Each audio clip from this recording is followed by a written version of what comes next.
Acho que é do professor Paulo. Finalmente chegou a suas mãos. Acho que não.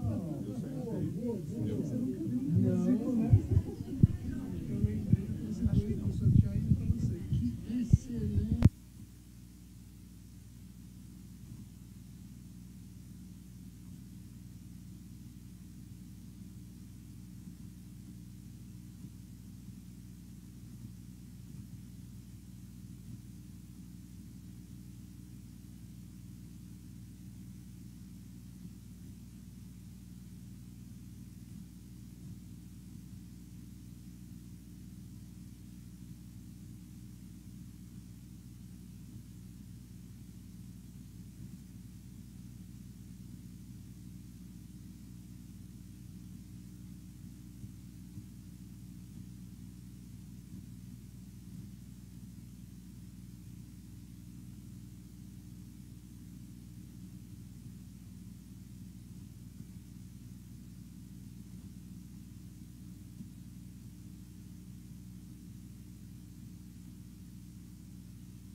Apresentar o Edson, depois ele pode completar o que ele quiser. Bom, boa noite todos, todas e todes. Nós vamos dar início à conferência, a terceira conferência do dia, com a participação do professor Paulo Artacho e a apresentação do professor Edson Grandisoli. Eu vou fazer a apresentação do professor Edson e depois o Edson fará a apresentação do professor Paulo Artacho. Bom, Edson de Abreu de Castro Grandisoli é bacharel e licenciado em Ciências Biológicas, mestre em Ecologia pela USP, doutor em Educação e Sustentabilidade pela USP e pós-doutor pelo Programa Cidades Globais do IEA-USP. Professor de ensino básico por mais de 20 anos, pesquisador na área de Educação e Sustentabilidade, formador de professores, revisor da Unesco e secretarista estadual de Educação de São Paulo para a implantação do currículo paulista. É consultor na área de educação e designer de experiências educacionais inovadoras, de empresas como a Atina Educação, Evoluir Cultural, Somos Educação, Horizonte Geográfico, SESC, entre outras. Atualmente é diretor educacional da Reconecta, organização do Movimento de Escolas pelo Clima e Movimento Circular, além de atuar como editor adjunto da revista Ambiente e Sociedade. É meu colega em vários projetos, por isso eu o convidei. Ele tem um trabalho muito importante de educação para o clima e, portanto, ele fará a apresentação, já participou em outras ocasiões com o professor Paulo, em situações como essa. Espero que todos aproveitem bem a conferência agora.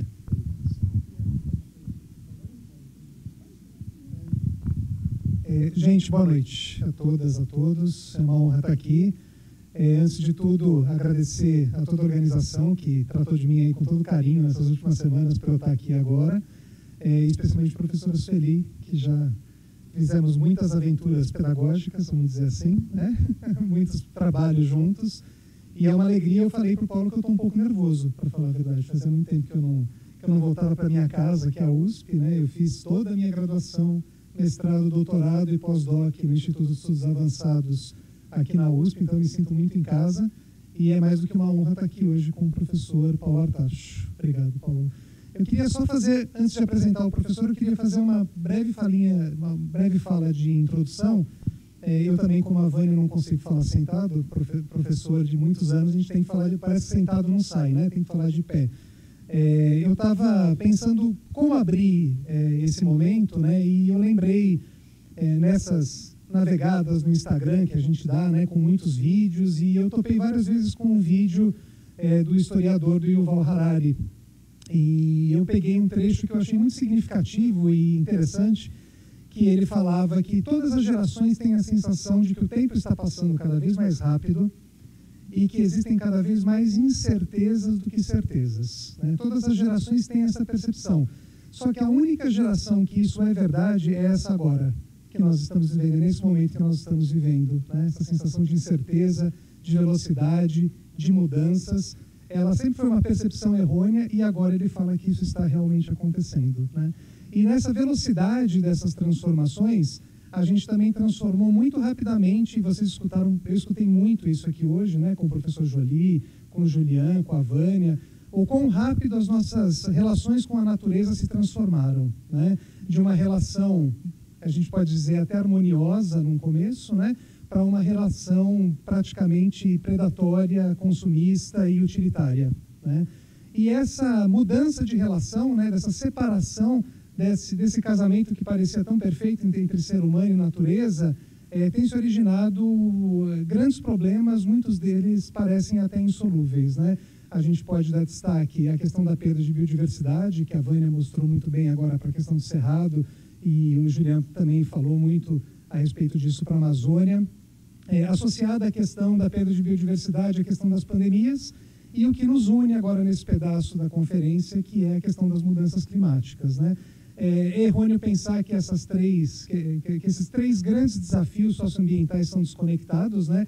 Eles têm grandes relações uns com os outros, de causa-consequência, e por isso que os tornam extremamente complexos de pensar em caminhos e pensar em soluções, né? Quando a gente olha para toda essa complexidade, eu, como professor de muito tempo, eu sempre olho para o ser humano, né?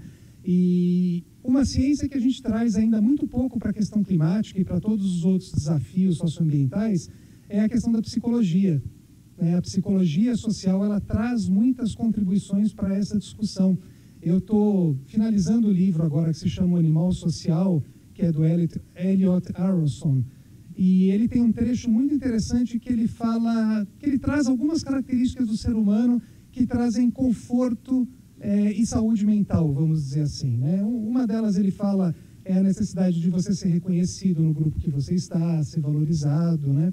E outras que ele fala, para mim, vão de encontro absolutamente com a questão das mudanças climáticas, por exemplo. As mudanças climáticas, para a maioria das pessoas, trazem uma falta de percepção de controle, né? Nós não sabemos muito bem. A gente vê sempre mapas, né? É tudo tão grande, é sempre uma escala planetária, uma escala continental, e para a maioria das pessoas isso escapa do controle, né? Mas como que eu posso atuar do ponto de vista, efetivamente, no enfrentamento das mudanças do clima, né? A outra é uma dificuldade de previsão. O ser humano tem uma certa necessidade no seu dia a dia de prever o que vai acontecer, né? Acordar, tomar café, ir para o trabalho, conferência, participar, voltar para casa. E as mudanças do clima também afetam essa questão psicológica, porque a previsão do que está acontecendo e mais ainda do que vai acontecer, apesar dos grandes modelos que a gente já tem, para a maioria das pessoas é imprevisível, que diz respeito às incertezas que eu falei do Harari no começo. E o terceiro ponto, que eu acho que é um dos pontos mais significativos para mim, é uma crise de confiança. É uma crise de confiança nos nossos pares, é uma crise de confiança construída na ciência, a gente pode dizer assim, é uma crise de confiança nos governos, né? Então, esses três desconfortos psicológicos colocam a maioria das pessoas numa situação de imobilismo, né? Poxa, eu não tenho controle, não sei o que vai acontecer e eu não confio em nenhuma dessas autoridades que estão cuidando desse caso, coloca a maior parte das pessoas numa situação de não saber o que fazer efetivamente. Isso é muito ruim, né? Então, eu acho que um ponto muito importante para ser falado nesse momento é que a gente tem que cuidar muito de como a gente comunica a ciência, confiar na ciência climática, confiar na ciência, nas informações que estão sendo produzidas, e mais do que simplesmente confiar, é saber como transmitir de maneira clara, de maneira assertiva, de maneira objetiva, não para gerar um engessamento, um imobilismo, mas para fazer com que as pessoas reconheçam que aquilo é importante, que aquilo diz respeito à vida delas do dia a dia, e efetivamente como elas podem colaborar no enfrentamento desses desafios, desses múltiplos desafios socioambientais, sendo um deles, para mim, um dos principais atualmente, a questão das mudanças climáticas, né? Então, eu acho que a gente tem um grande desafio. Esse desafio da comunicação é um desafio que eu tento diariamente vencer essa barreira de como explicar, de como passar para as pessoas da maneira mais simples, mas sempre de uma maneira proativa e que elas se sintam capazes de agir no local onde elas estão. Eu queria só fazer essa provocação, essa abertura, e é impossível saber o currículo do professor Paulo Decore, então eu vou ler aqui um pedacinho, não vou ler tudo, Paulo. Um segundo. O professor Paulo Artacho realizou sua graduação em Física pela Universidade de São Paulo, mestrado em Física Nuclear pela USP, é doutor em Física Atmosférica pela USP, trabalhou na NASA, Universidade de Antuérpia, Lund, Harvard.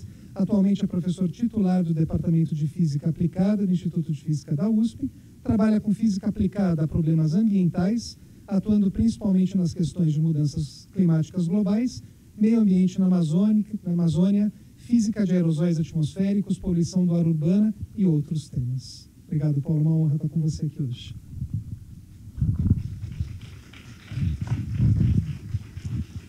Oi, gente, obrigado pelo convite. Eu vou falar sentado porque às 2 horas atrás eu fiz uma enorme cirurgia na boca e ainda estou com o efeito da anestesia. Então, mas eu achava que tinha que vir aqui para conversar com a gente. Então, vamos lá. Alguns dos temas que o Ed colocou eu acho que são importantes, né? Particularmente a questão do enfoque da ação individual versus a ação do sistema econômico como um todo, que eu espero que a gente possa discutir no final dessa apresentação. Bom, e basicamente o que eu vou apresentar para vocês quer dizer, o histórico, um up-to-date do que está efetivamente rolando do ponto de vista de mudanças climáticas globais, né? Eu tive 2 semanas na COP29, voltei no domingo, né? E aí muita coisa, a gente aprende bastante nessas conferências, o que deve ser feito e o que não deve ser feito. Bom, então para a gente começar a pensar no tempo e no clima presente, e no tempo e no clima futuro, a gente tem que entender o passado do clima no nosso planeta, né? E a temperatura basicamente variou significativamente ao longo dos 4,7 bilhões de anos de história do nosso planeta. Nesse gráfico nós temos os últimos 400 mil anos, onde a gente observa, né, quer dizer, no início, os períodos glaciais e interglaciais causados pelos ciclos de Milankovitch, né, que são forçantes naturais que alteram e afetam o clima da Terra significativamente. Vários dessas oscilações causaram extinções em massa naqueles períodos, mas aí aconteceram uma série de coisas. A parte do meio desse gráfico, né, enfatiza agora ao longo dos últimos 200 mil anos. Por que isso? Porque há 200 mil anos atrás apareceu uma nova espécie no nosso planeta, que somos nós, né? dos 4,7 bilhões de anos do nosso planeta, é sempre importante a gente lembrar que nós só estamos aqui ao longo dos últimos 200 mil anos, que é nada do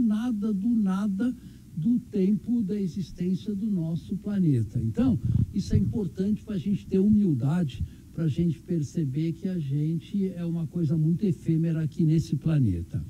E o que a gente observa nesse gráfico é que a maior parte da nossa civilização se desenvolveu ao longo do Holoceno, que é o último período geológico caracterizado essencialmente por uma estabilidade muito grande do sistema climático como um todo. Esta estabilidade foi o que nos permitiu desenvolver a agricultura, desenvolver os nossos centros urbanos e construir a sociedade que a gente tem aqui agora, né? E a última parte do gráfico mostra quais são as projeções atuais e do futuro do nosso planeta, tanto do ponto de vista de população na parte de baixo, quanto do ponto de vista de temperatura do nosso planeta na parte de cima. E vocês vão ver que as temperaturas que nós estamos observando hoje no nosso planeta não têm similar ao longo das últimas centenas de milhares de anos na história geológica do nosso planeta, né? Isso, como vocês devem ter abordado aqui, é basicamente um dos resultados do que a gente chama o antropoceno, né? Onde nós, uma única espécie entre as milhares de espécies no nosso planeta, se tornou uma força dominante, mudando a face do nosso planeta, né? Como Harari fala sempre em todas as falas dele, praticamente sem exceção. Uma das maneiras da gente olhar isso são as tendências socioeconômicas desde 1750, né? Num relatório que foi lançado muito recentemente, durante a COP29, pelo grupo de Potsdam, que mostra o crescimento exponencial, né? Basicamente da quantidade de reservatórios de água, uso de energia, uso de papel. Qualquer que você olhe os indicadores da nossa atividade no nosso planeta, a gente observa um crescimento exponencial. Bom, num planeta que tem recursos naturais finitos, obviamente nada pode crescer exponencialmente. E o resultado disso são tendências de alterações no sistema terrestre desde 1750, que vão desde a acidificação dos oceanos, eutroficação de áreas costeiras, aumento da concentração de gás de efeito estufa e vai por aí afora, né? Ou seja, a nossa força dominante no planeta está sendo suficiente para alterar o clima do nosso planeta, como hoje a gente documenta isso de uma maneira muito boa. E a grande pergunta é, até onde isso pode ir, né? Bom, tem muita gente debruçado sobre isso, e há umas 3 semanas atrás saiu esse relatório sobre os limites planetários, mostrando que, essencialmente, dos 14 limites planetários analisados por um grupo de cientistas ao longo de 5 anos, nós já ultrapassamos as regiões perigosas em pelo menos 6 desses limites planetários. Um deles é, evidentemente, o que o Joly abordou hoje, que é a questão da perda de biodiversidade, mas, basicamente, a modificação dos ciclos biogeoquímicos, em particular a ciclagem de nitrogênio no nosso planeta, a mudança na integridade da biosfera e vai por aí afora. Então, essencialmente, o que caracteriza o presente da nossa presença no planeta é essencialmente que nós estamos levando o planeta para fora de uma zona de estabilidade que ele está ao longo dos últimos 200 mil anos, desde quando a gente pisou neste planeta, né? Então, isso é uma questão muito importante e fundamental na discussão das mudanças climáticas globais. Bom, a gente só está aqui discutindo as mudanças climáticas globais por causa deste único gráfico, né? este gráfico mostra as emissões globais de gases de efeito estufa, né? Nesse caso desde 1990, mas esse gráfico podia ser feito desde a Revolução Industrial, onde a gente mostra que as concentrações de gás de efeito estufa estão aumentando ano a ano, apesar de, desde a Conferência de Estocolmo, que foi há 50 anos atrás, a ciência deixar muito claro dos possíveis impactos da mudança da composição da atmosfera terrestre, né? E o que a gente observa é que, apesar da pandemia, apesar do Acordo de Paris, apesar das 29 COPs, as emissões de gás de efeito estufa continuam a aumentar a uma taxa de 2 a 4% ao ano. Então, essa é a síntese das mudanças climáticas globais. E isto, a gente sempre se pergunta, bom, mas quem é responsável por essas emissões de gases de efeito estufa, né? Os principais gases de efeito estufa, isso deve ter sido abordado aqui, é o CO2 em primeiro lugar, proveniente da queima de combustíveis fósseis e desmatamento em florestas tropicais.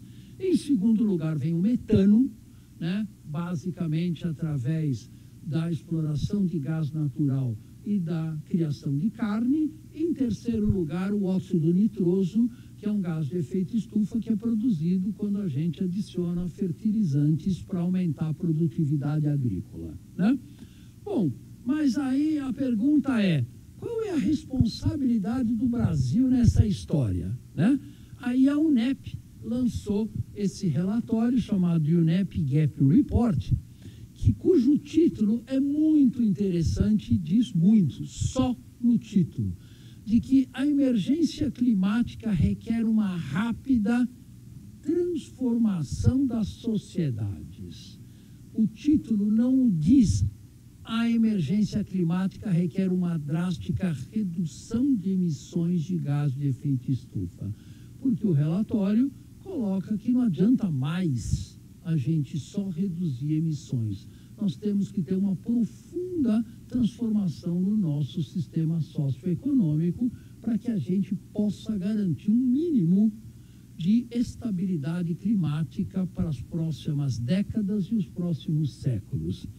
Mas aí a gente vê aqui dos países com as emissões totais de gases de efeito estufa, a gente observa que o Brasil é o 7º maior emissor de gás de efeito estufa, é o 4º maior emissor em emissões per capita e o Brasil é o 6º em emissões históricas desde a Revolução Industrial. Então, aquela conversa que você já deve ter escutado muitas vezes de que isso é de responsabilidade dos países ricos, isso é mentira total, né? Nós somos, sim, um dos maiores responsáveis pelas emissões de gás de efeito estufa e isso é muito, muito bem documentado. No caso do Brasil, né, isso é o último relatório do Sistema de Emissões de Gás de Efeito Estufa, o SEG, ele mostra que 48% das nossas emissões de gás de efeito estufa estão associados com o desmatamento da Amazônia, principalmente. 27% estão associados com a produção agropecuária, 18% com o setor de energia e transporte e frações menores para os demais setores da economia. Esse gráfico ele tem uma informação boa para a nossa sociedade, que é o seguinte: nenhum outro país do nosso planeta tem a chance extraordinária de reduzir em 50% as suas emissões de gás de efeito estufa a custos muito baixos, podendo ser feito muito rapidamente com um monte de co-benefícios na preservação dos ecossistemas. Então, o que a gente vê é que o Brasil tem oportunidades extraordinárias e no final eu vou voltar nesta questão, né?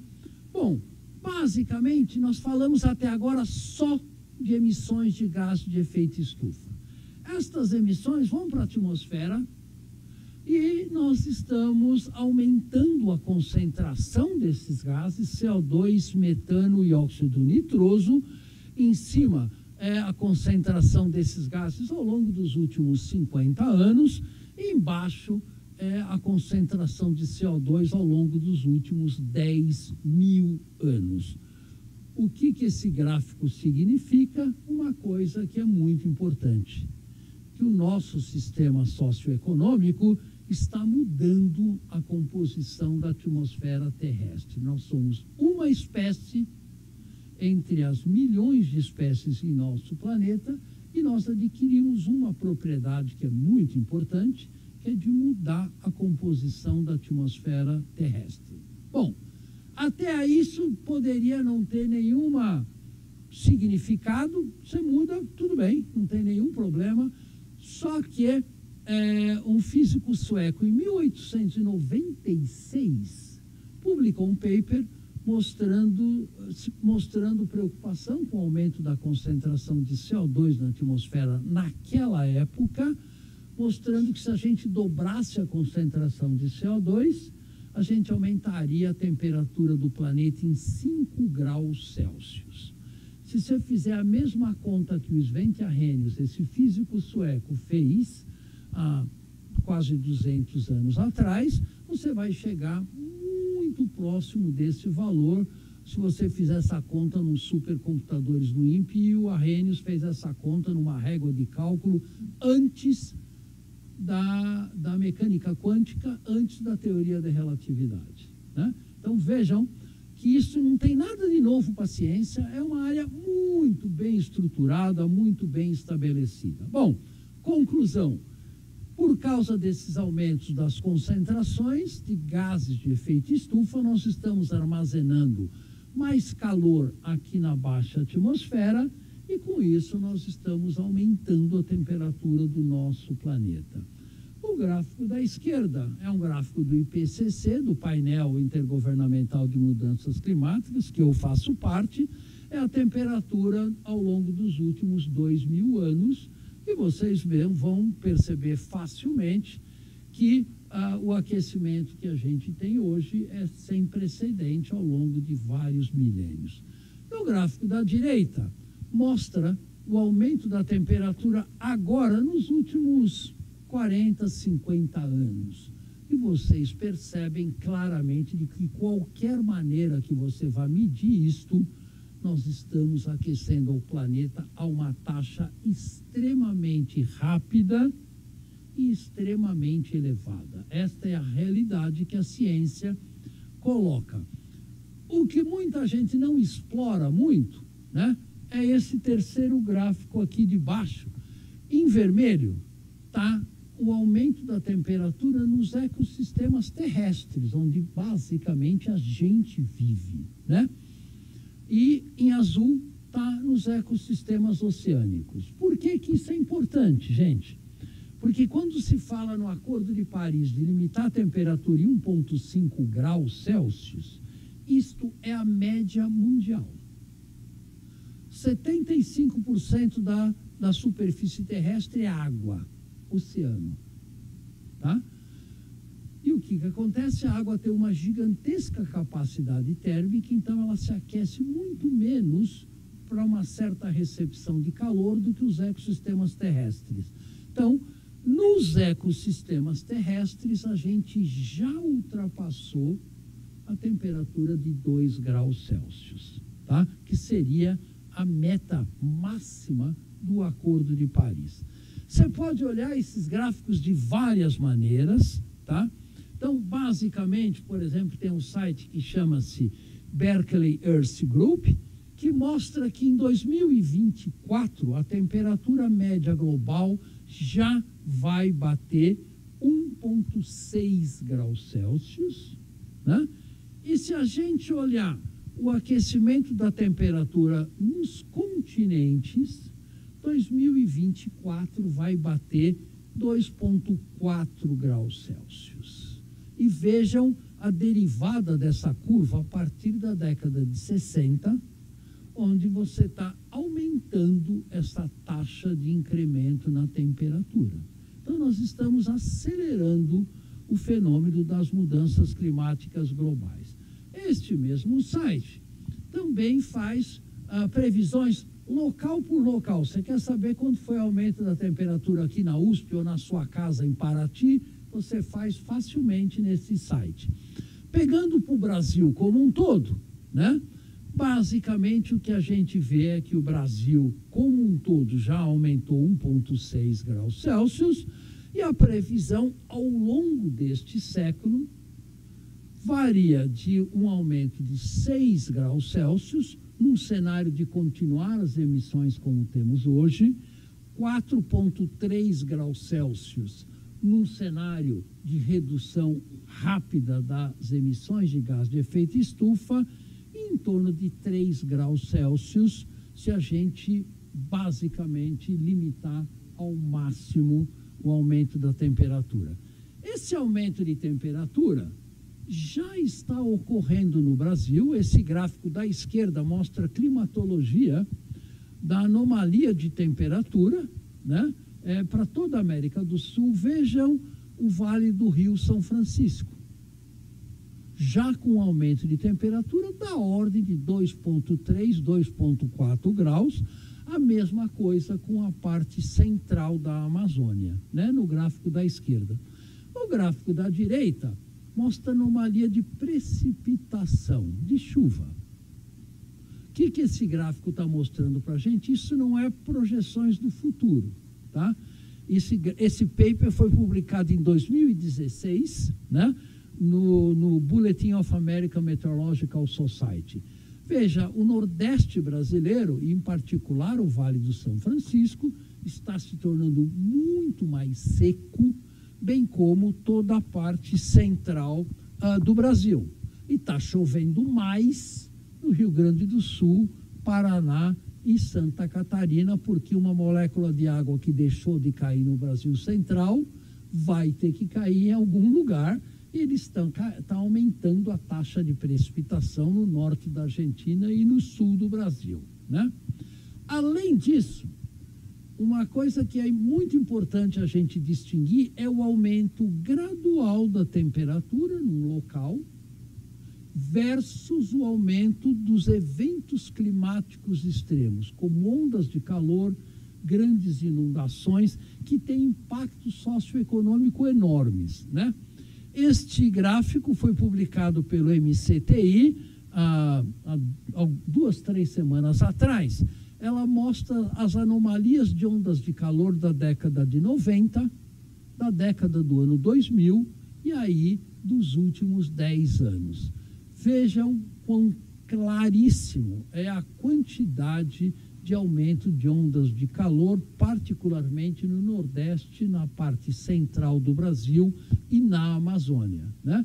E é sempre importante salientar que ondas de calor é o que mais mata a população. Não são enchentes. Enchentes saem muito na manchete de jornal, teve uma enchente aqui, teve outra enchente ali.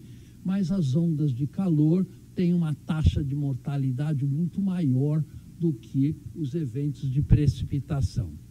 E aí tem outra questão que é interessante, que é o seguinte, gente, o que está em azul e verde aí é a temperatura média de cada mês, desde 1921, em azul e verde, até a década de 80, né?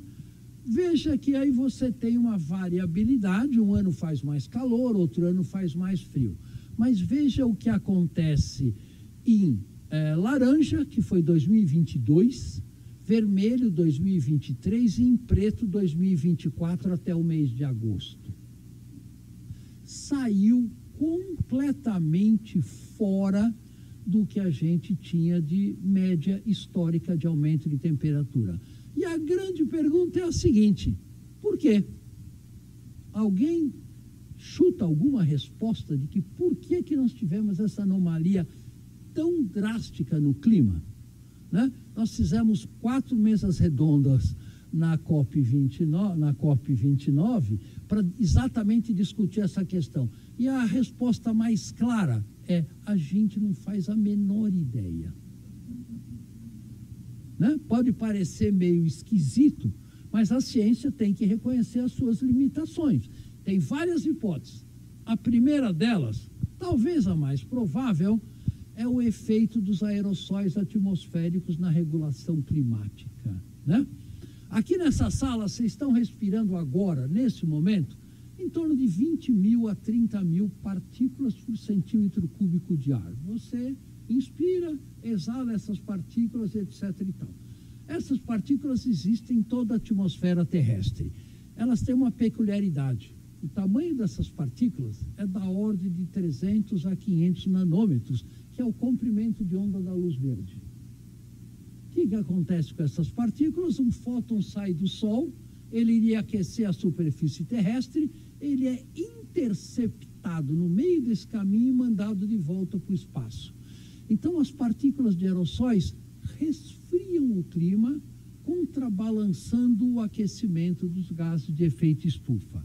O último relatório do IPCC mostra que as partículas de aerossol estão esfriando o clima da ordem de 0,5 graus Celsius. Isso é 1/3 do aquecimento que está sendo feito pelos gases de efeito estufa. Bom, e daí? A grande pergunta é essa, né? O que pode estar acontecendo é o seguinte: nós estamos, a Índia e a China, fechando usinas a carvão, nós estamos eletrificando a frota de ônibus e de automóveis em todo o mundo, inclusive no Brasil. Isso implica menor emissão de aerossóis. Os navios estão queimando, desde os últimos 3 anos, combustível com baixo teor de enxofre que emite menos partículas. Então, é possível que o efeito de mascaramento que os aerossóis estavam fazendo está levando a uma aceleração do aquecimento global. Se isso efetivamente ocorrer, basicamente nós vamos ter esse meio grau que ele estava resfriando o clima voltando de uma maneira muito rápida, tá? Então, isso é uma das hipóteses, tem outras, tá?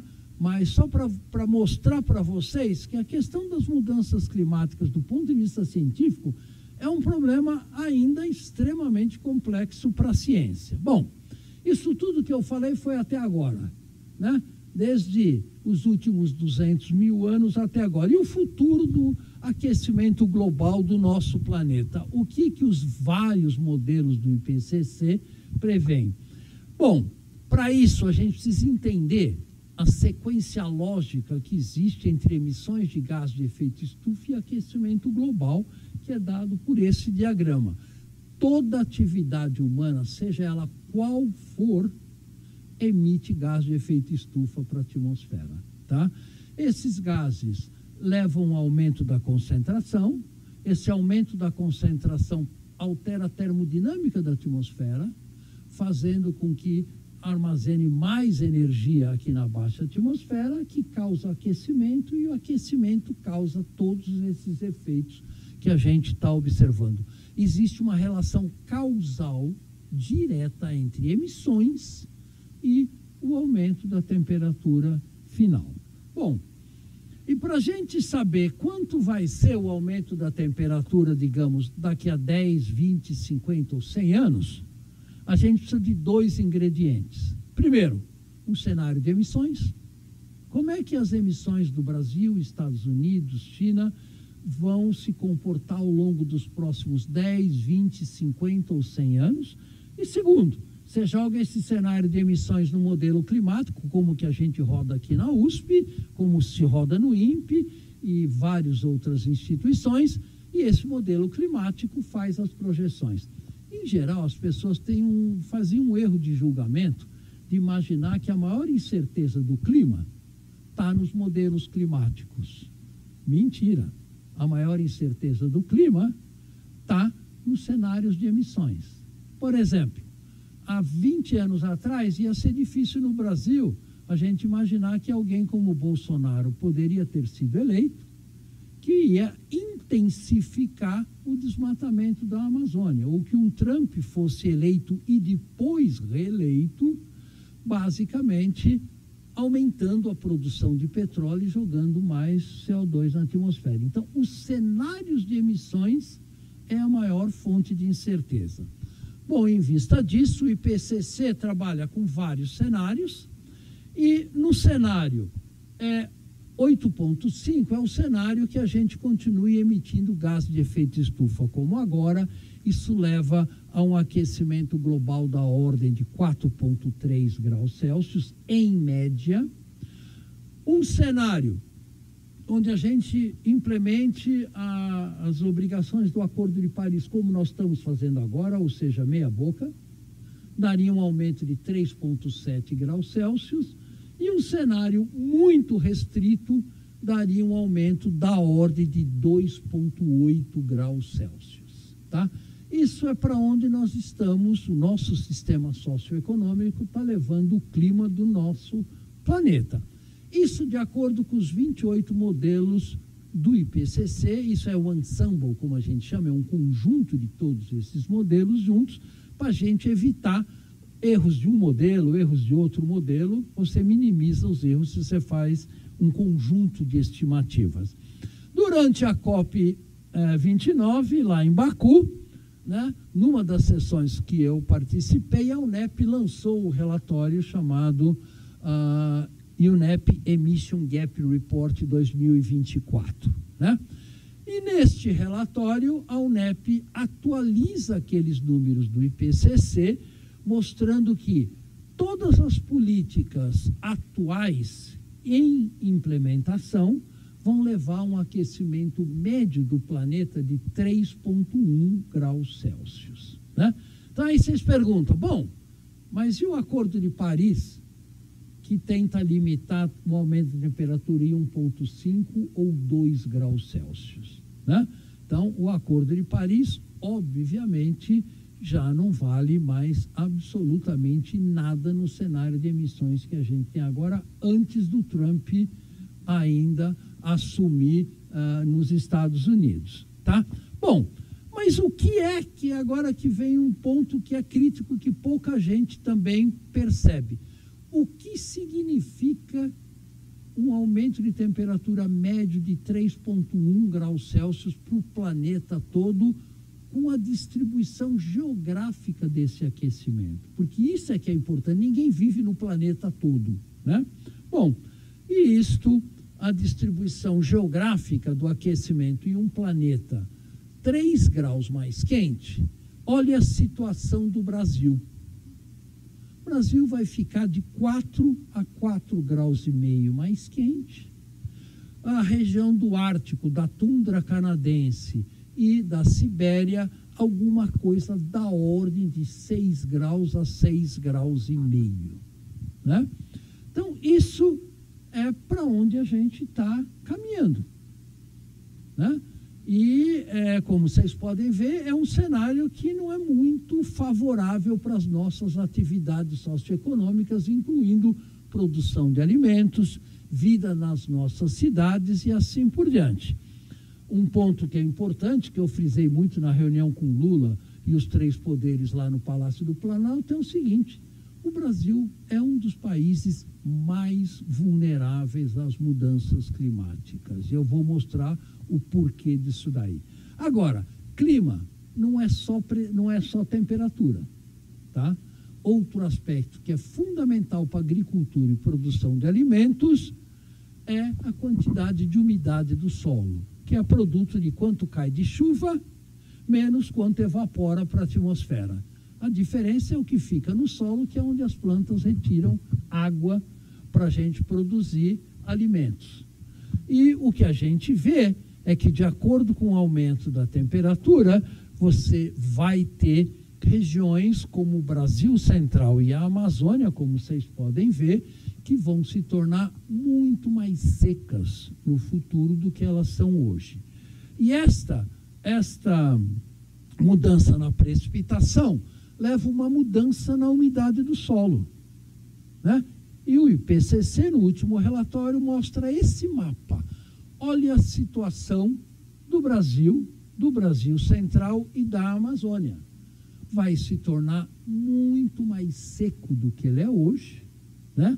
Então, todo o agronegócio que depende de chuva e precipitação no Brasil Central está de barbas de molho por razões óbvias. Eles já estão sentindo isso, isso não é só projeção para o futuro.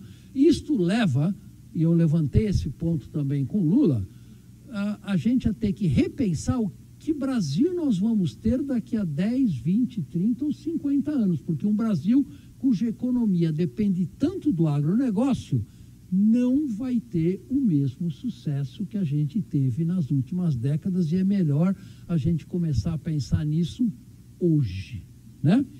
Agora, veja também a situação da Europa mediterrânea. Então, você vê a desertificação acelerada no sul da Espanha e no sul de Portugal, né? Veja a África do Sul e veja a América Central, né? Então, uma região hoje que já tem pressões de migração para os Estados Unidos, imagina num clima deste tipo que a gente vê. Então, isso vai trazer tensões geopolíticas muito fortes, né? Bom, isso também, gente, não é novidade, né?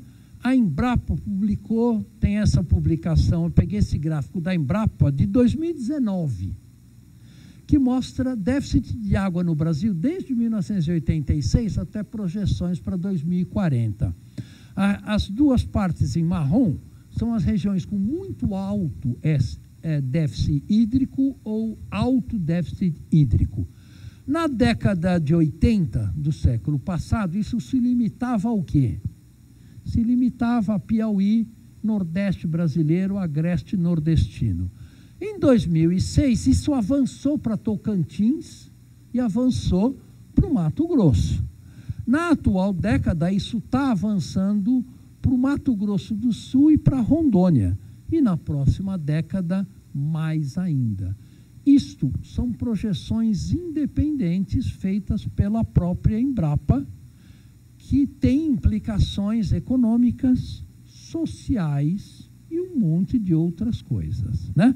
Agora, a pergunta é a seguinte: esses mapas, o quão confiáveis eles são?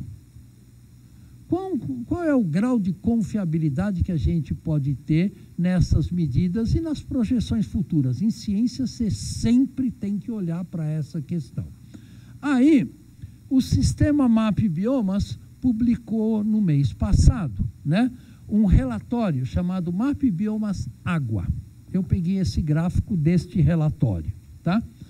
Veja, ele mostra que 1.092 municípios, ou seja, 76% dos municípios do Cerrado, perderam superfície de água nos últimos 30 anos.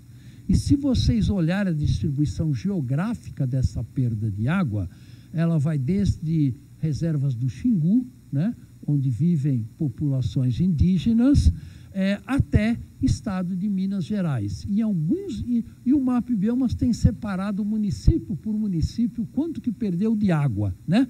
Basicamente, 50% dos municípios perderam mais de 70% da água disponível. Então, isso tem implicações para a produtividade agrícola enorme e que bate muito com a questão do que a Embrapa coloca e que bate muito com o que o IPCC coloca. Então, veja, são três fontes radicalmente diferentes, todas apontando para a mesma coisa, né? Bom, e outra coisa que é importante, que se torna uma face muito visível das mudanças climáticas, é o aumento dos eventos climáticos extremos, né? A gente viu o Rio Grande do Sul, a gente viu as secas da Amazônia em 2023 e 2024, né? Este gráfico da Organização Meteorológica Mundial mostra o número de eventos climáticos extremos a cada ano desde a década de 80 do século passado.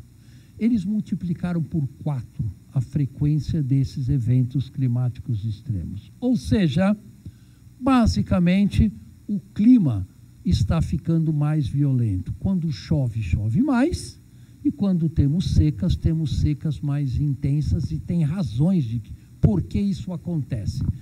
Esse gráfico aqui da direita é um gráfico que é interessante, né? Porque ele mostra o seguinte: esse gráfico saiu do relatório do painel brasileiro de mudanças climáticas que eu coordenei em 2011. Olha a situação do Rio Grande do Sul.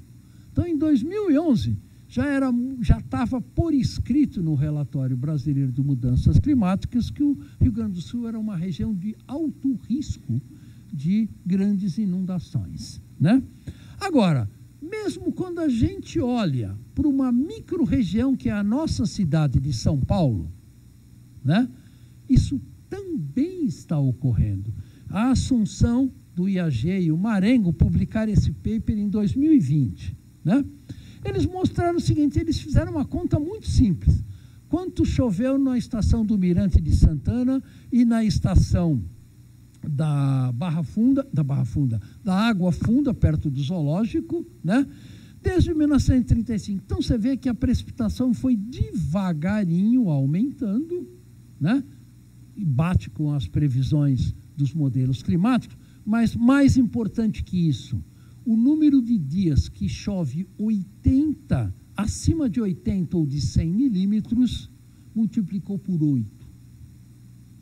Ou seja, quando chove, chove mais intensamente, que é exatamente o que, não precisa ser cientista para você perceber que isso, a Dona Maria, qualquer Dona Maria olha isso e vê que isso efetivamente está ocorrendo tanto nos dados do IAG quanto do Mirante de Santana.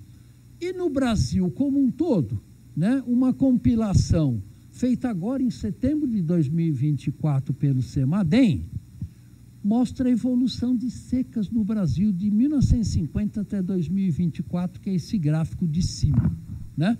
Esse é o índice normalizado de secas no nosso país.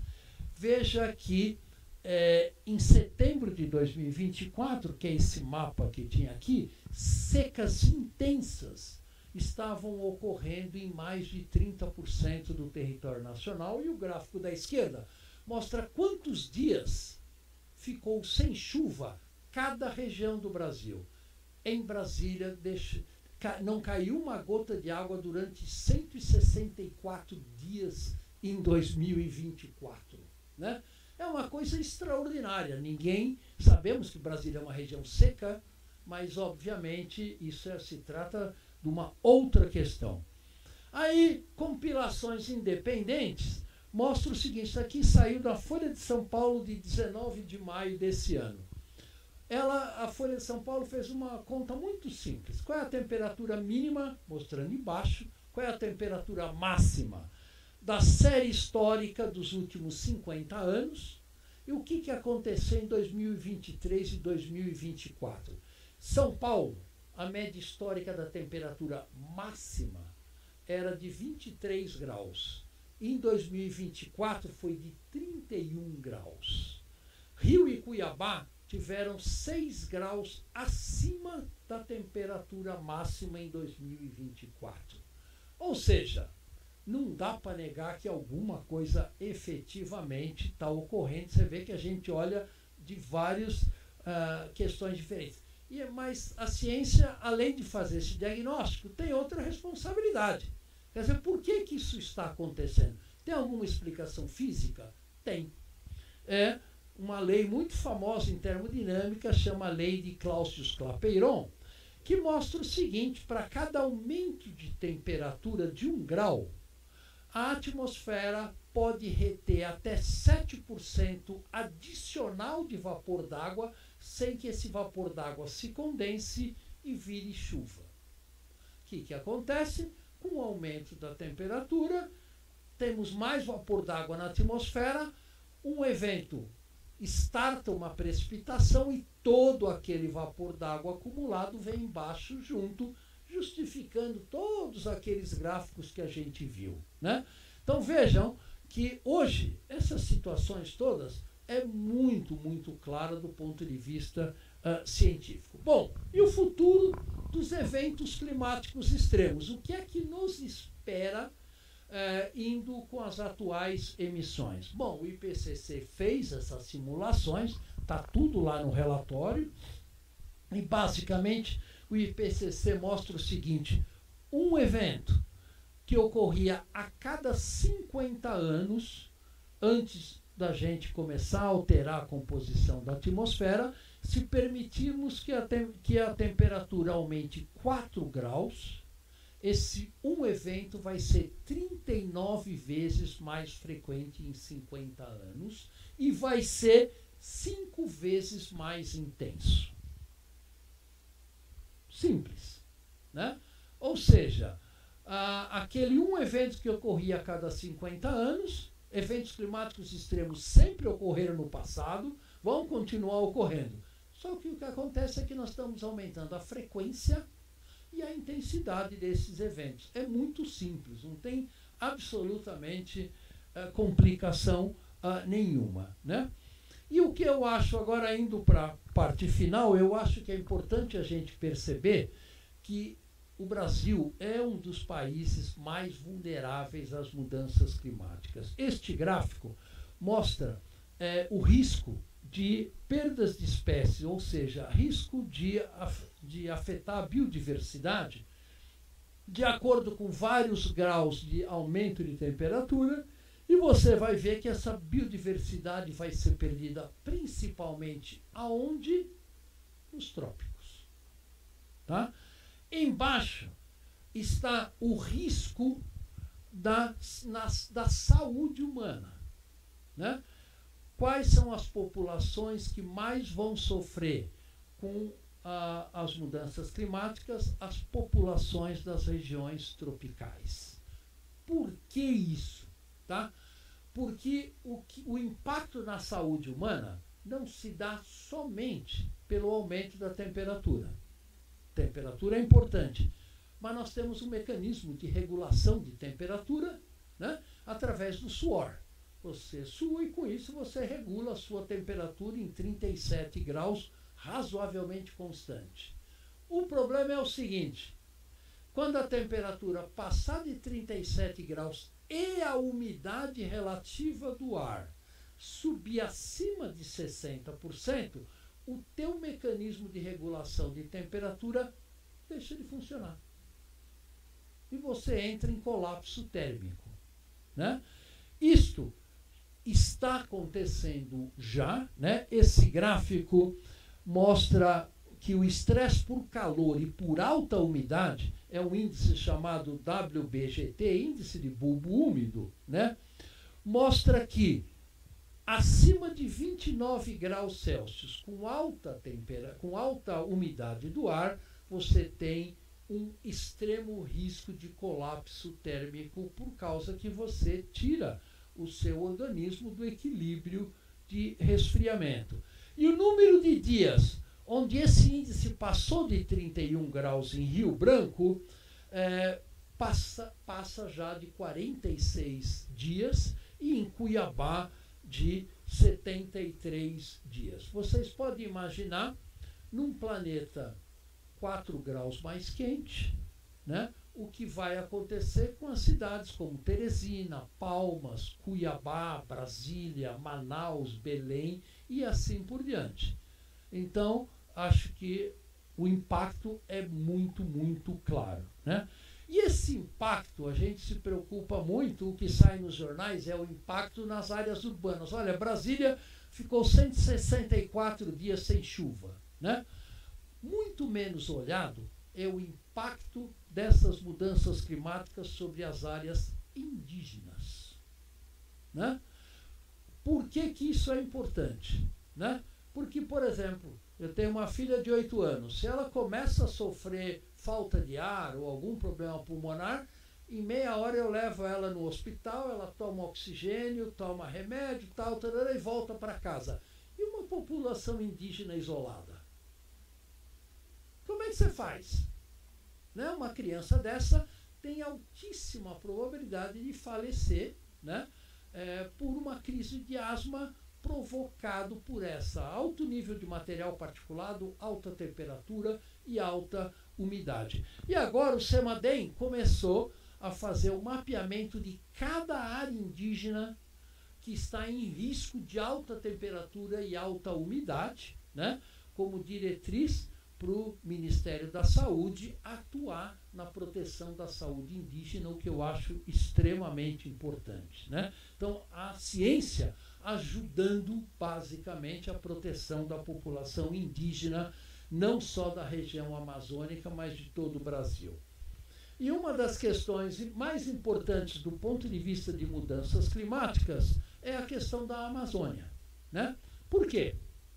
Por causa de duas questões. Primeiro, a Amazônia, com taxas altas de desmatamento que a gente ainda tem, caiu 34%, mas ainda é extremamente elevado, alimenta o aquecimento global, né?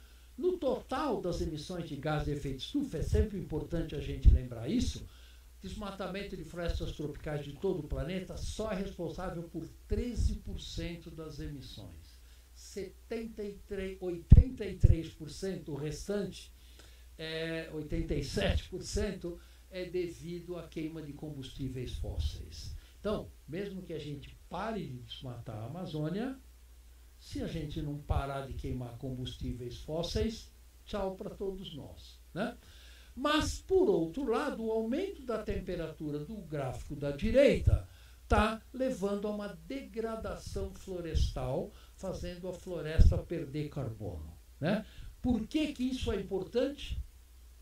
Isso é importante porque a Amazônia contém cerca de 120 bilhões de toneladas de carbono armazenadas em 4,5 milhões de quilômetros quadrados. Para vocês terem uma ideia de quanto isso é de carbono, isso corresponde a cerca de 10 anos de toda a queima de combustíveis fósseis em todo o planeta.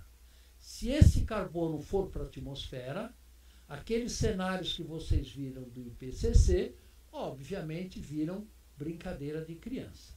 Então é fundamental evitar que esse carbono vá para a atmosfera. E o que é que está acontecendo na Amazônia hoje? Em essência, além da questão do desmatamento, o que é que está por trás da degradação florestal, né?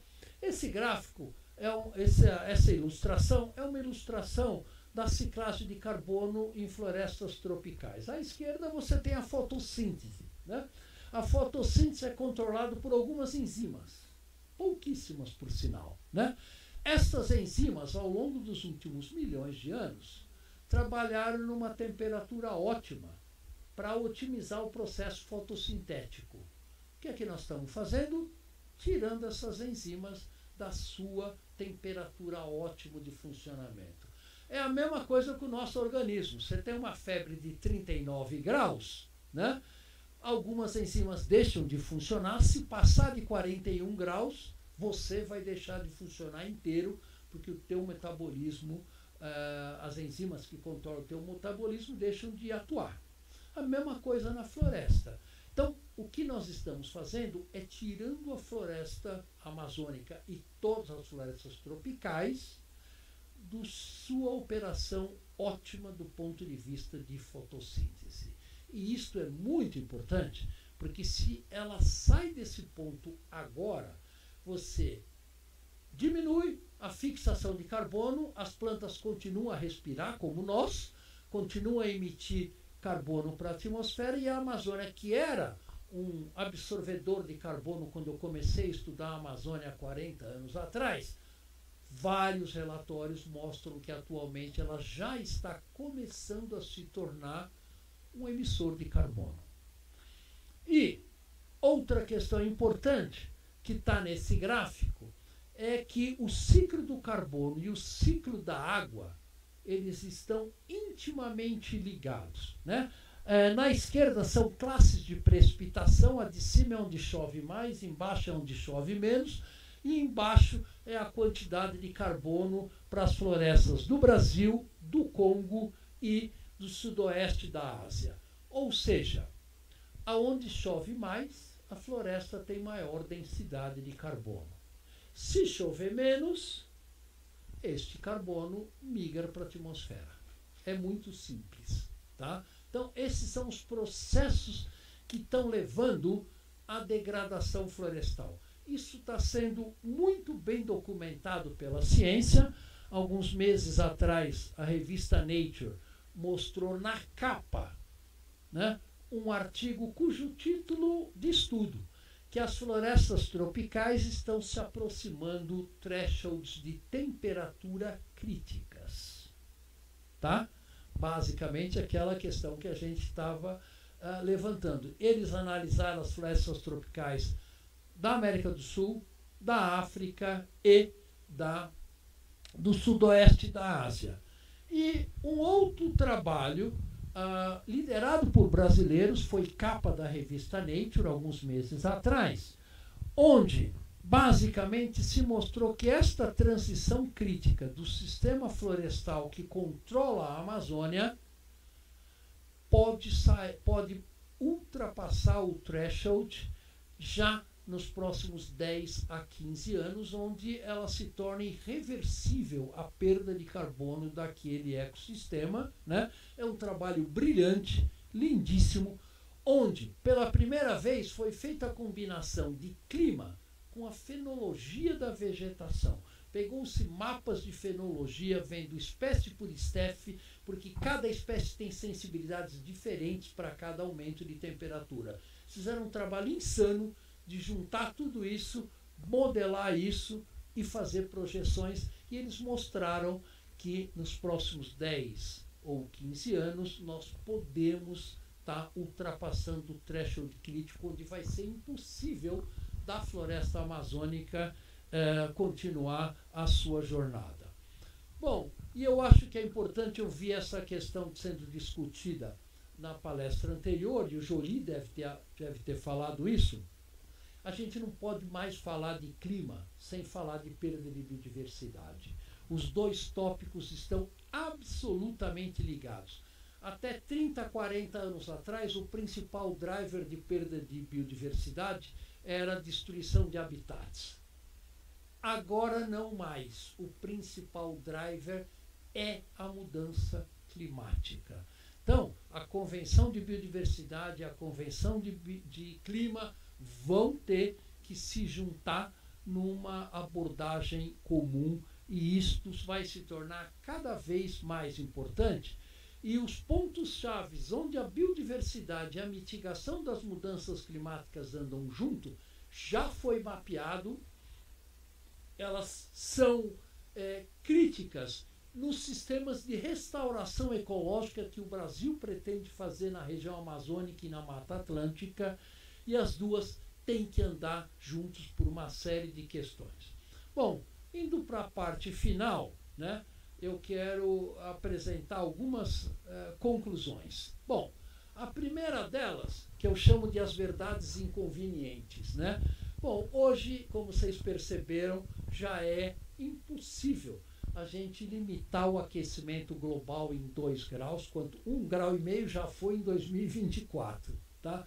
A previsão é que 2 graus vai ser ultrapassado daqui a uns 6 ou 7 anos na atual taxa de emissões, né? Ou seja, esse cenário já era. E a gente, como vocês viram, estamos indo para um cenário com um aumento médio de temperatura de 3 graus a 3,5 graus, e regiões tropicais como o Brasil vão ser as mais impactadas em nosso planeta.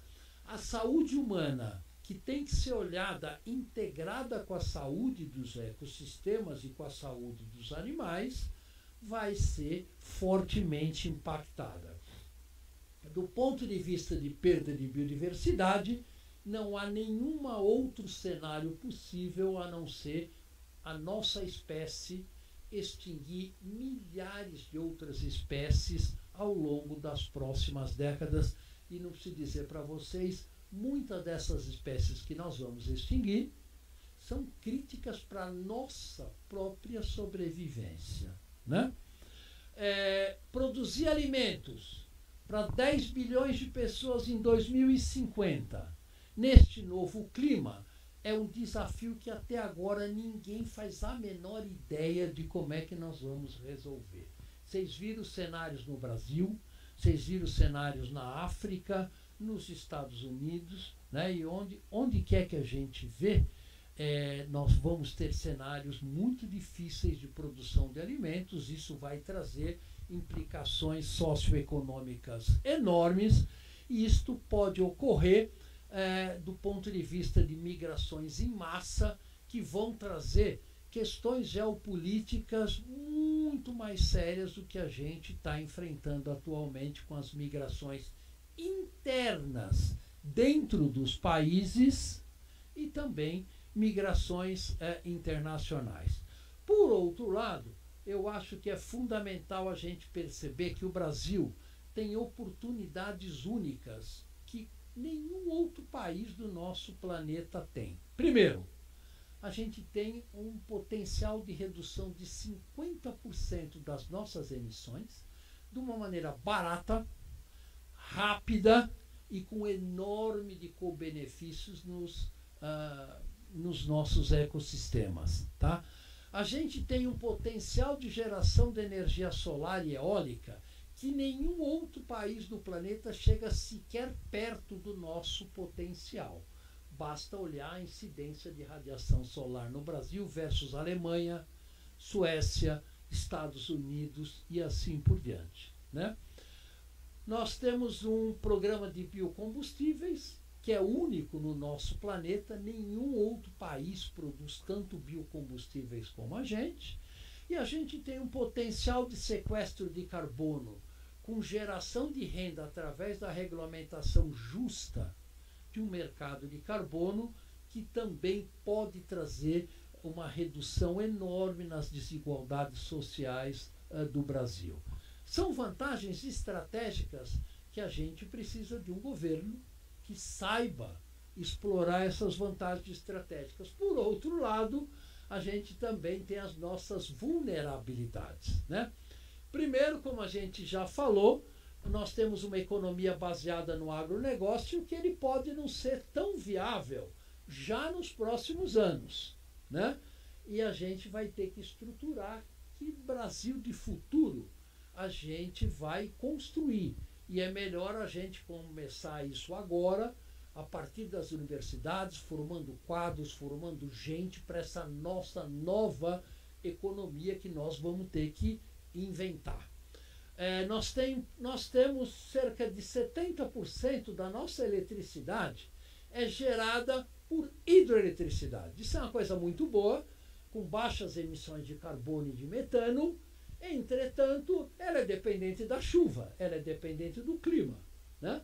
Então, isso é uma vulnerabilidade da disponibilidade de energia muito forte. A gente tem 8.500 quilômetros de água costeira, de áreas costeiras, eu não falei muito disso, que é muito sensível ao aumento do nível do mar, cuja previsão é o aumento do nível do mar da ordem de 1 metro ou 1,5 metros ao longo dos próximos 40, 50 anos.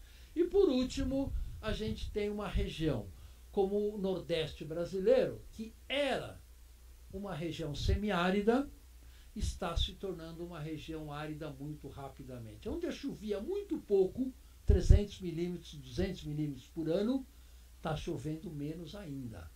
E nós vamos ter que pensar o que nós vamos fazer com milhões de brasileiros que vivem no Nordeste. O que a gente vai fazer com essa população? Onde nós vamos alocar essa população? Isso nós temos que começar a pensar agora. Bom, e na reunião que eu tive duas reuniões, né, com o Lula, o Ministério, e também depois com o Congresso, o STF e todo mundo, eu fiz uma série de recomendações da ciência, sempre deixando claro que quem faz política pública não é cientista, não somos nós, quem faz política pública são eles, né?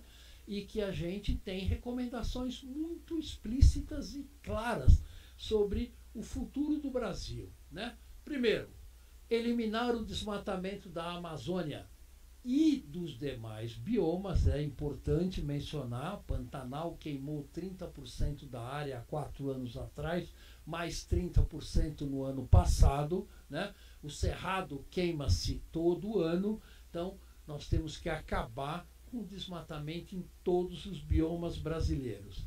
E, o que é muito controverso, a gente tem que acabar com todos os desmatamentos ilegais, por razões óbvias, mas também para os desmatamentos legais. E a justificativa que eu dei foi que o Código Florestal foi elaborado há 5, 10 anos atrás, antes da gente ter esse quadro de emergência climática que a gente tem hoje. Mudou o cenário. E por isso nós vamos ter que mudar essa legislação que permite que você desmate 60% a 80% da sua região da sua fazenda, dependendo de onde você mora. A gente tem que ter ações efetivas de combate aos crimes ambientais, especialmente na Amazônia, né? Quando eu falei desse tópico, especialmente eu falei para o Barroso do STF e para o nosso ministro da Justiça, falou, olha, hoje, enquanto nós estamos nessa sala, nós temos 3.500 incêndios ocorrendo na Amazônia, todos esses incêndios são criminosos. A pergunta, temos 3.500 pessoas presas por terem causado esses incêndios? Então, isso é uma questão fundamental. Nenhum país pode se considerar desenvolvido se a sua Constituição não é respeitada e não é realmente colocada em prática. Outra questão muito polêmica, mas eu acho que é fundamental, se a gente quer reduzir as emissões de gases de efeito estufa do setor energético, a gente tem que seguir uma trajetória de acabar com a exploração de petróleo no Brasil e, com isso, usar o nosso protagonismo na COP30 para começar a pressionar os demais países a ir na mesma trajetória, né? Lembrem-se que na COP28 em Dubai, no documento final, pela primeira vez em 28 anos de COPs, saiu uma menção ao phasing out de combustíveis fósseis. Na COP29, nem isso consta do documento final. Então, nós vamos ter que batalhar muito, por incrível que pareça, por essa questão.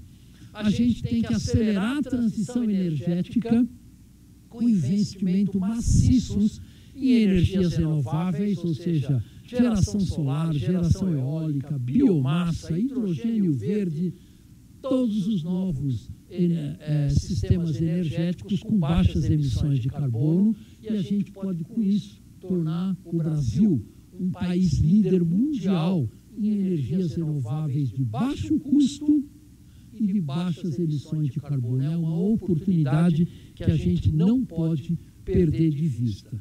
E como a questão da agricultura e da pecuária é muito importante, né? A gente tem que acelerar o programa da agricultura e de pecuária de baixo carbono, né?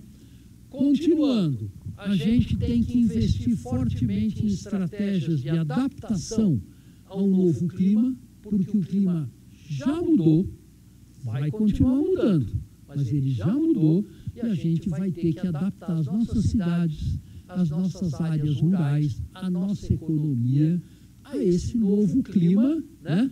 Tendo como mote a questão da redução das desigualdades sociais. Sem isso, realmente, nós não vamos construir um país que seja minimamente sustentável.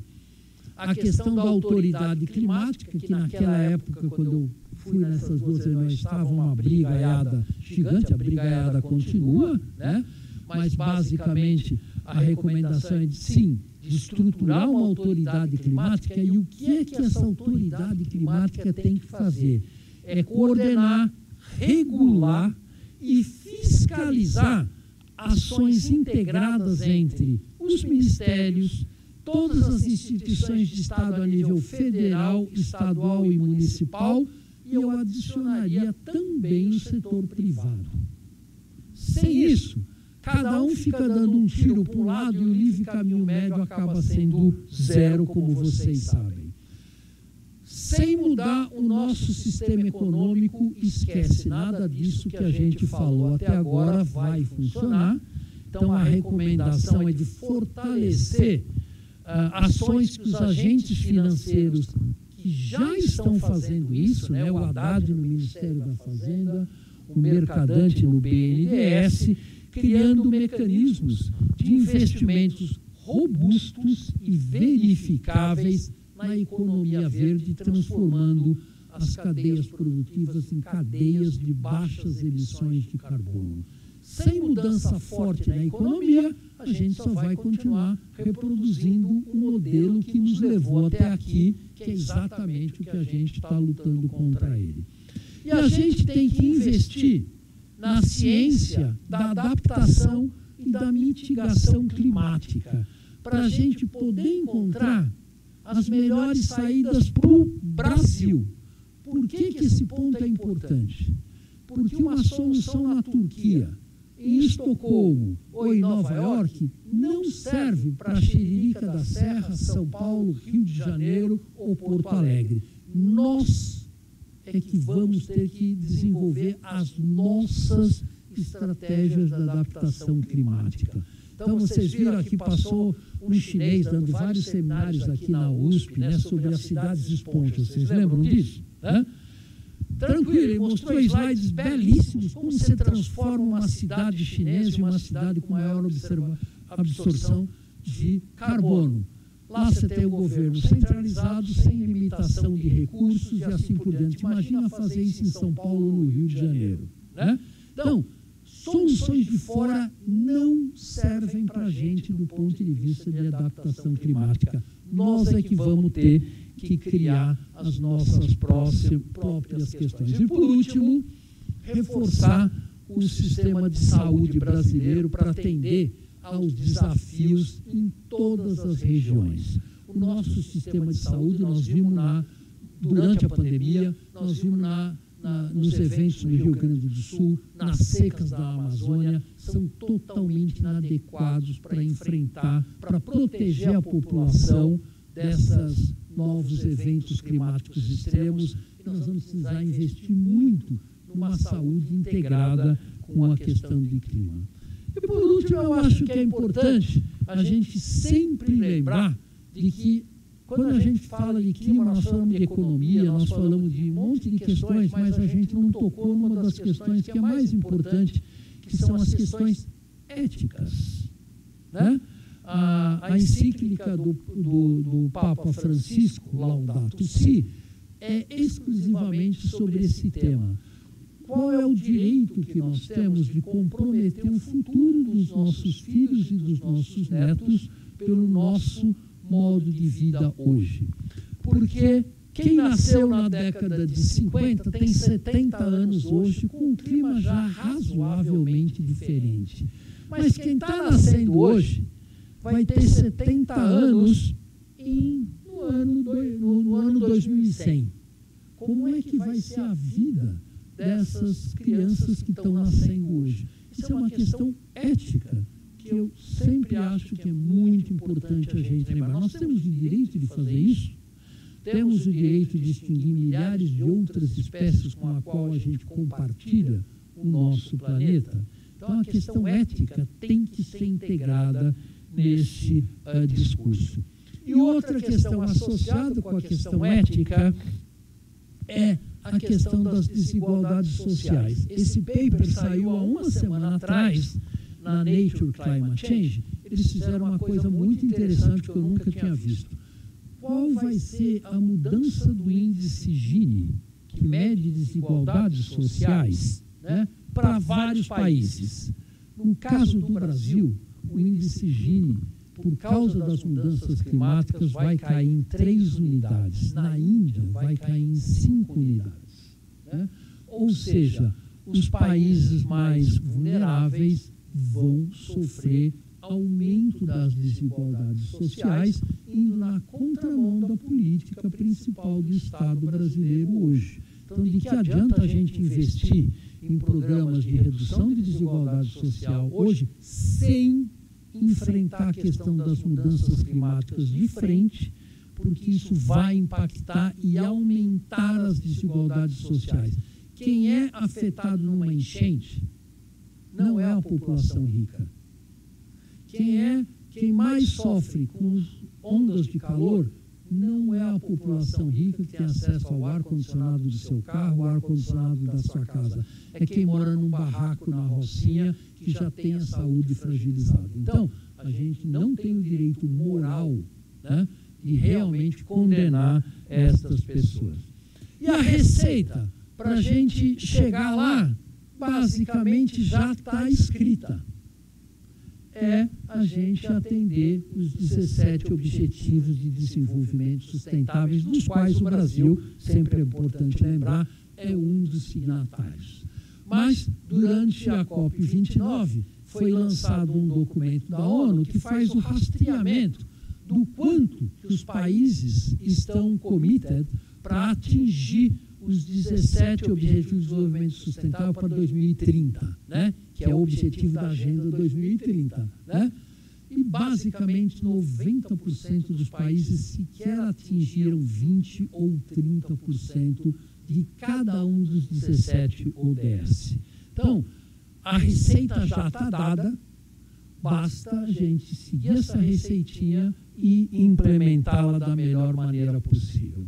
Então, eu acho que com essa palestra fica muito claro que é fundamental a humanidade como um todo, e em particular o nosso sistema econômico, a gente evitar um colapso do sistema climático global que não está muito longe de acontecer, como a gente vê por esses modelos.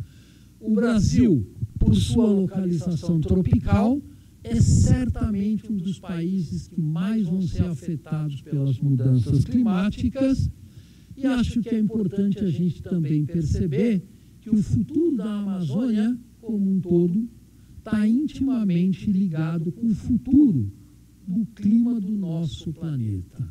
Então, salvar a Amazônia é contribuir para o futuro do planeta e, basicamente, eliminar a queima de combustíveis fósseis do nosso planeta é a única coisa hoje que a gente pode fazer para preservar a Amazônia para as próximas gerações.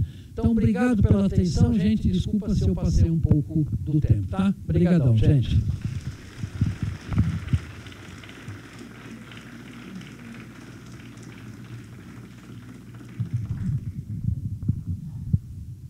Eu acho que a primeira vez que eu vi uma palestra sua foi lá na Maria Paula, há mais ou menos uns 10 anos. Já faz tempo, já faz um tempinho. E o que me marcou naquela época, e não foi diferente de hoje, foi primeiro a clareza com que você expõe toda essa complexidade, a assertividade do ponto de vista de passado, presente e futuro, e a quantidade de evidências que só se acumularam nessa última década graças a todo o investimento em ciência climática de qualidade, né? Bom, depois de tudo isso, alguém tem talvez uma pergunta, um comentário? Vânia, você pode vir até aqui, por favor? Obrigado.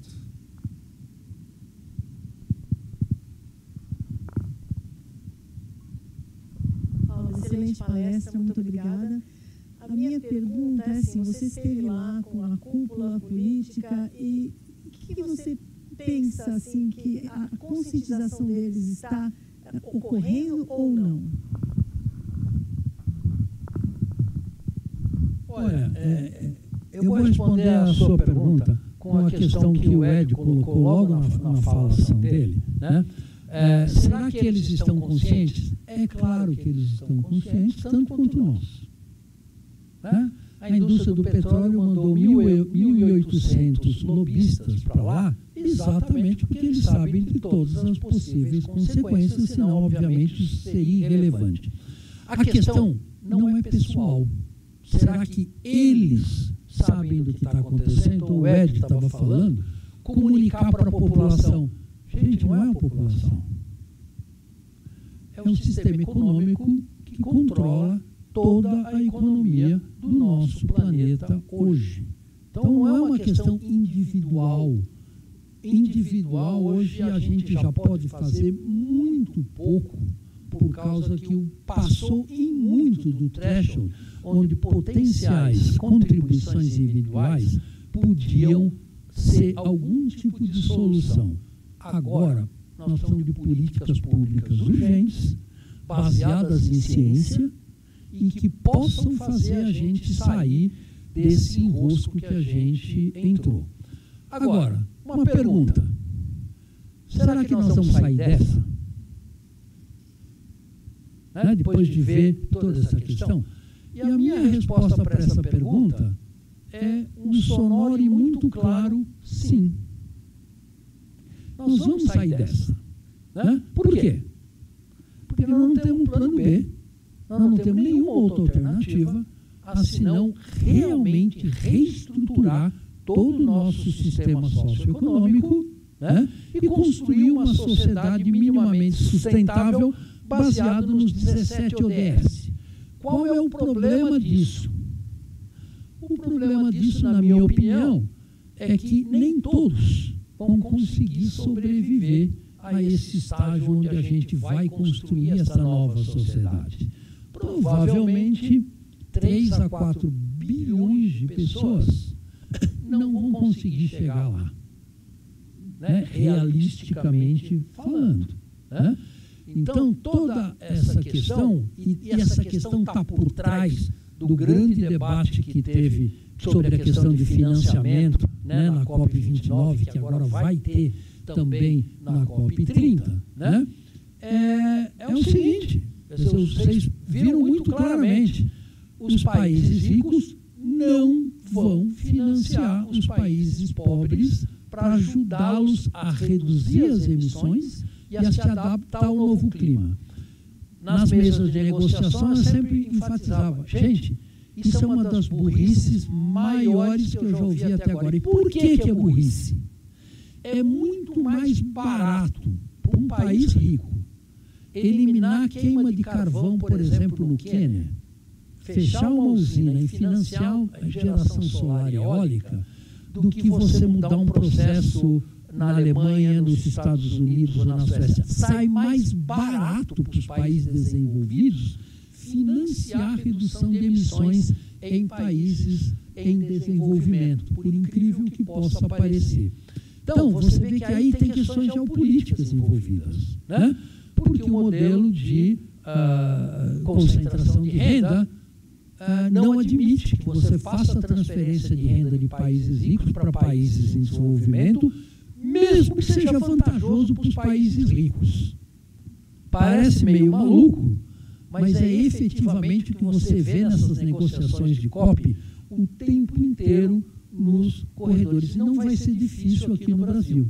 Provavelmente aqui na COP do Brasil, nós vamos aumentar esses 300 bilhões de dólares para alguma coisa da ordem de 600 ou 800, quando o mínimo necessário, o Nicholas Stern lançou um relatório sobre o custo para os países em desenvolvimento que eles já estão pagando para enfrentar as mudanças climáticas globais. Esse custo hoje é de 1,3 trilhões de dólares a cada ano, que está sendo pago por quem?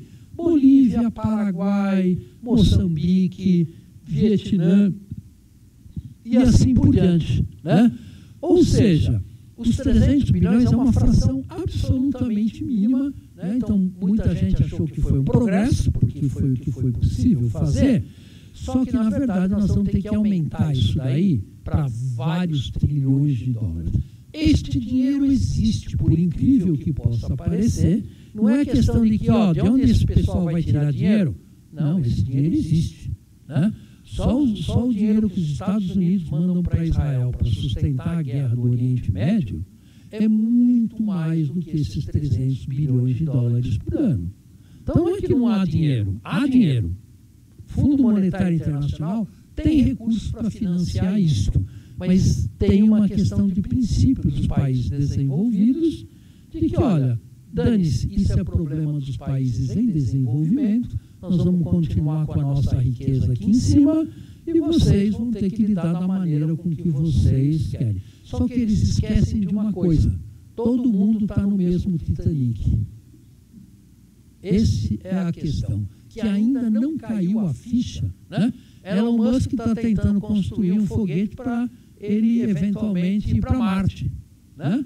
Mas então você fica com essas ilusões, né, de que, na verdade, todo mundo está no mesmo Titanic. Se o Titanic afundar, vai rico e pobre todos juntos, né? Esta ficha ainda não caiu para os países desenvolvidos, né? Vai ter que cair alguma hora, né? E a COP30 no Brasil tem um desafio enorme, porque nós vamos ser muito pressionados para ter um protagonismo, para aumentar, porque essa é outra coisa também, uma impressão que eu saí de lá deprimido. Nos corredores, você não escuta falar de redução de emissões, você não escuta falar de adaptação climática, você só escuta falar de financiamento, grana. grana no bolso de países em desenvolvimento. Eles querem empréstimos ou fundo perdido para financiar as atividades dos países em desenvolvimento. Eles não estão interessados em reduzir emissões. E essa é outra razão pela qual os países desenvolvidos ficam reticentes. Aonde vai ser aplicado esse dinheiro? Quem administra esse dinheiro? Isso foi uma enorme discussão. Tem 2 organismos que podem administrar esse dinheiro, 300 bilhões de dólares por ano.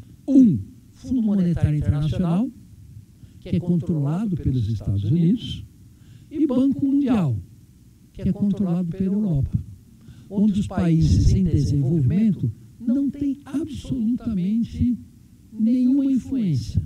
Então vejam como é complicado, nós vamos ter que construir alguma agência, algum banco de investimento que possa administrar isso daí de uma maneira justa, porque os Estados Unidos vão no FMI, se esse dinheiro for para o FMI, Estados Unidos vão querer, basicamente, favorecer os seus parceiros. Aí vai dinheiro para a Argentina, vai dinheiro, né, para os governos de extrema-direita e o restante fica a ver navios. Então veja como é complexo essa questão das negociações. É claro que isso daí não fica em cima da mesa, né, mas isso tudo está dificultando qualquer acordo político de financiamento para que os países em desenvolvimento possam reduzir as suas emissões, o que é altamente desejado para os países ricos. Então, esse é o cenário que a gente tem hoje, e aqui no Brasil nós vamos ter uma enorme dificuldade para a gente lidar com essa questão. O programa FAPESP de Mudanças Climáticas Globais, que eu coordeno, nós vamos fazer uma reunião terça-feira da semana que vem, às 14h, aqui no IAG, né, no auditório do Instituto Astronômico, Geofísico e de Ciências Atmosféricas, para discutir as várias impressões sobre a COP29 e o caminho para a COP30. Então, a gente chamou Thelma Krug, a gente chamou representantes de organizações não governamentais para dar a sua visão, estamos chamando gente da ciência e assim por diante. Tá? Então, esse debate vai começar com esta reunião, mas a gente pretende que isso dure até a COP30, porque, como vocês perceberam, nós estamos com uma gigantesca e muito difícil tarefa de costurar um planeta que seja minimamente sustentável. Mas a gente não pode desistir, apesar da depressão, apesar de você sair dessas reuniões depois de 2 semanas em mesa de negociações, onde você percebe claramente que aquilo foi feito para não funcionar, né? Todas as resoluções da ONU só são aprovadas por consenso de todos os 196 países. Se um país levanta uma ressalva, aquilo é cortado do texto. Que sistema pode funcionar hoje com a Ucrânia e a Rússia na mesma mesa de negociação, com o Líbano e Israel, um sentado do lado do outro? Como vocês podem imaginar, o sistema não funciona. Por isso que o Lula, no discurso final do G20, o ponto principal dele foi qual?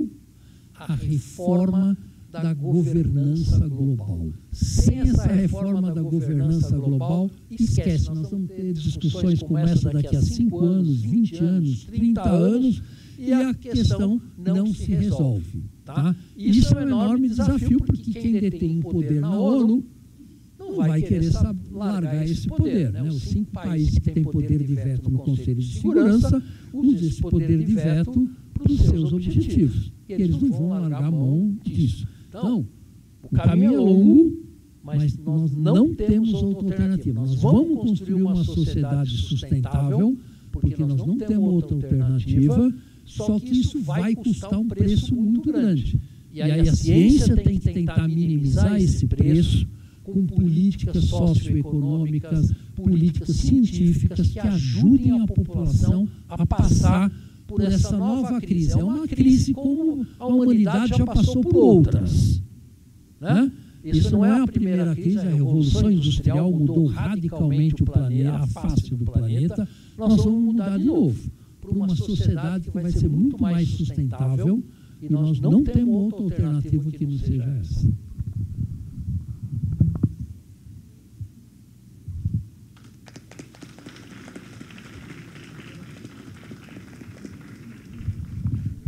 Agradeço de novo, professor Paulo, obrigado pela palestra, pelas respostas. A gente tem um sorteio para fazer ainda, é isso? Isso, muito bem. Bem, primeiro também, claro, agradecer, acredito que em nome da comissão organizadora, né, professor Paulo Artacho, pela vinda, né, também Edson Grandisoli aí pela excelente mediação. Acho que o professor Paulo Artacho sabe, né, o quanto o trabalho dele é importante para o nosso país, né?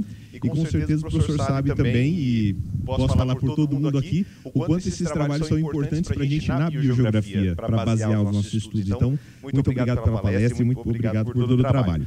Bem, estamos aí batendo 12 horas de programação hoje, então nós vamos aí fazer o sorteio final para podermos descansar, não? Temos livros interessantes aqui, inclusive um deles é organizado pelo professor Edson Grandisoli. E aí, vamos aqui pedir então a ajuda da professora Karine. Então, novos temas em emergência climática. Tem texto, professor Paulo? Muito bem, então... professor, vamos, Edson, pode nos dizer um número de 1 a 31 nesse momento? Isso. 3. Evânia de Paula Muniz, está aí ainda? Sim, aí muito bem. Parabéns ali, palmas para Evânia, gente. Professor Paulo Artacho, de 1 a 31. 17 caminhos biogeográficos do Brasil. Diego Gregório, está por aí ainda? Muito bem, parabéns, Diego. Vamos para mais um. Também, vamos lá, de 1 a 31, professor Paulo. Quer mais um? 21, bom número, vamos lá. Gabriel Magalhães Souza, está aí ainda? Acabou de sair, professor. Mais um de 1 a 31? 5. Vai voltar? Bem, vamos para o 5. Felipe Vaz, acredito eu? Sim, Felipe? Sim, muito bem, parabéns, voltou. Professor Edson, de 97 a 137. 102 Denan Vila, é isso? Ou Renan Vila? Não, professor Edson, até de 97 a 137. 121 Carlos Eduardo das Neves. Aê, muito bem, professor K. Muito bem, professor. Professora Sueli, de 97 a 137. 120. Letícia Stella. Muito bem. Parabéns. Pessoal, muitíssimo obrigado por hoje. Nos vemos amanhã às 9 da manhã. Boa noite, bom descanso.